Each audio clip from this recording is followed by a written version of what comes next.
Jai Hind student, welcome to biology class chapter control and coordination. So students, in this lecture we will study in detail about phototropism. We have already discussed various type of plant movement, trophic and nastic movements, and in trophic movement we have discussed about phototropism, that is caused due to the stimulus, that is light. Now how this phototropism occur? Okay, what is the role of the phytohormone, that is auxin, in phototropic movement, that we are going to study in detail. Now let's start. जो phototropic movement होता है, as you have studied कि phototropic movement में जो movement होता है it is in the direction of stimulus and the stimulus is light. Light के direction में होता है. मींस जो प्लांट्स होते हैं, डिफरेंट प्लांट पार्ट्स होते हैं, वो जो मूवमेंट शो करते हैं, लाइक फ्लावर्स जो हैं या स्टेम जो है वो हमेशा लाइट की तरफ मूव करती है. लाइट जहाँ होती है उधर की तरफ मूवमेंट शो करता है. So that is now how this movement occur. अब ये मूवमेंट हो कैसे रहा है? Now this movement occur due to the hormone auxin. Auxin का इसमें बहुत इम्पॉर्टेंट रोल होता है. और ये क्वेश्चन बोर्ड में इट इज़ आस्क्ड ऑफन, अक्सर ये पूछा जाता है कि role of auxin in phototropic movement. Now as you all know, auxin जो है it is a type of plant hormone and it is found on the outer ends of the plant.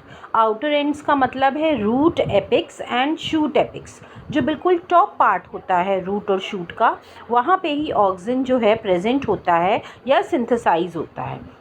Okay, सो जैसे ही auxin stimulate होता है वो spread हो जाता है पूरे प्लांट में and it cause cell elongation. As you have studied, it is the main function of auxin. Main function जो ऑक्सिन का है that is cell elongation. Elongation cells को ये इलोंगेट करता है, जिसकी वजह से जो प्लांट होता है और जो शूट और रूट होती है वो लेंथ वाइज ग्रो करती है. Okay, now what happen this, now how this changes occur और how the auxin जो है, how auxin is stimulated, ये हम पढ़ेंगे. क्या होता है कि now what happen, now this auxin is present on the root tip and shoot tip पे present होता है. जैसे ही सनलाइट अगर सपोज प्लांट जो है वो फील्ड में ग्रो कर रहा है तो उसको प्रॉपर सनलाइट मिल रही है, चारों तरफ से सनलाइट मिल रही है. सो जो ऑक्सिन होगा उसका डिस्ट्रीब्यूशन क्या होगा? उसका डिस्ट्रीब्यूशन इक्वल होगा टिप पे. ठीक है, जो टिप पे वो डिस्ट्रीब्यूटेड होगा that will be equal distribution will be there, okay, on the stem. So what will happen, what you will see, जो स्टेम है वो बिल्कुल स्ट्रेट ग्रो करेगी. ठीक है, कोई बेंडिंग आप नहीं देखोगे. This is the condition when the plants are growing in a field में, बिल्कुल ओपन एरिया में अगर ये ग्रो कर रहे हैं तब ये ऐसा आपको मिलेगा. But different condition is also possible कि जब प्लांट को जो है एक ही साइड से सनलाइट मिल रही है, ठीक है, या only a part of the plant part is getting sunlight. पूरे में सनलाइट, पूरे पार्ट्स को सनलाइट में नहीं मिल रही है. Then what will happen, then the part which is getting sunlight, so the plant will grow in that direction. So वो कैसे होगा, let's talk about. Now what happen, जैसे ही सनलाइट पड़ती है, जैसे ही सनलाइट प्लांट में पड़ेगी, सो व्हाट हैपन, जो ऑक्सिन होता है, auxin is a shade loving hormone. सबसे इम्पॉर्टेंट थिंग, ऑक्सिन को शेड प्रेजेंट होता है, पसंद होता है, उसको जो है छाई पसंद होती है. सो व्हाट विल हैपन, जैसे ही सनलाइट जो है वो ऑक्सिन सनलाइट जो है प्लांट के टिप्स पे पड़ेगी, शूट टिप पे पड़ेगी, तो ऑक्सिन जो जहाँ प्रेजेंट होगा वो वहाँ से मूव करके शेडेड एरिया में आ जाएगा. Okay, now in this way you can C, now the sunlight in the first figure you can सी, ये डिस्ट्रीब्यूशन है ऑक्सिन का जो आप डॉट्स देख रहे हैं. ओके, जैसे ही सनलाइट फोकस होगी, नाउ व्हाट विल हैपन, ये जो ऑक्सिन होगा ये स्टिमुलेट हो जाएगा और ये सनलाइट के अगेंस्ट रिएक्ट करेगा. कैसे करेगा, ये जो ऑक्सिन होगा वो शेडेड एरिया में जाके कलेक्ट हो जाएगा.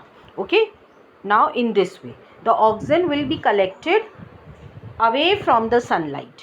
ओके, आप देख रहे हो एक पार्ट में ऑक्सीजन जो है वो कलेक्ट हो गया और वो पार्ट जो है that part is away from the sunlight.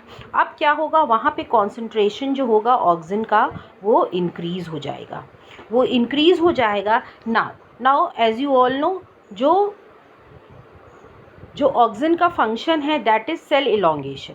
Cell elongation इसका फंक्शन है।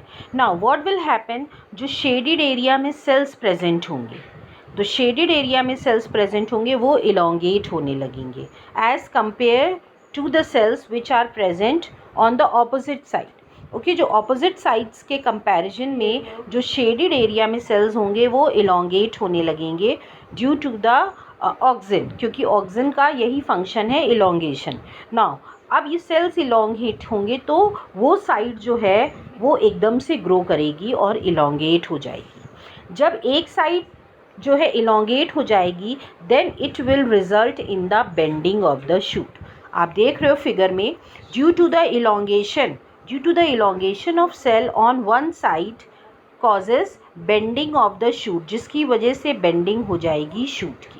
ओके, नाउ दिस ऑक्सीजन जो है, ऑक्सीजन को इंडोल एसिटिक एसिड भी कहते हैं। This is the chemical name of oxygen. As you can see IAA लिखा हुआ है, that is nothing, that is the oxygen only, जिसको इंडोल एसिटिक एसिड भी कहते हैं। Now this occur as you see in the figure कि cells में आप डिफरेंस भी देख रहे हो। जो सेल्स शेडेड एरिया में हैं वो उनकी जो साइज़ है वो ज़्यादा है as compare to the cells which are present opposite to it, वो नॉर्मल साइज़ की हैं। Okay, now so what will happen, this is results in the bending of the stem. Now so you have to remember कि unequal growth जो होती है stem की, ठीक है, स्टेम जो है अनइक्वली ग्रो करती है, that is due to the bending of the stem. And why this bending occur, due to the accumulation of oxygen on the shaded portion of the stem which results in the bending. Okay, now this is a flow chart. You can understand the steps how occur and it will be easy for you to memorize also. Okay, shoot tip, sun is incident on the shoot tip, जिसको हम meristematic tissue भी कह सकते हैं, apical meristem भी कह सकते हैं. So oxygen will start, the shoot tip will start secreting the oxygen.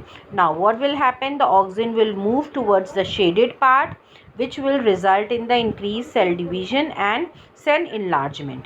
So simultaneously the shaded area will elongate much and shaded area grow faster than the lighted area, and which will finally results in the bending of the shoot. So this is how oxygen cause photoperiodism or oxygen help in the bending of shoot. So this is all student. Now I hope you all have understood. Thank you.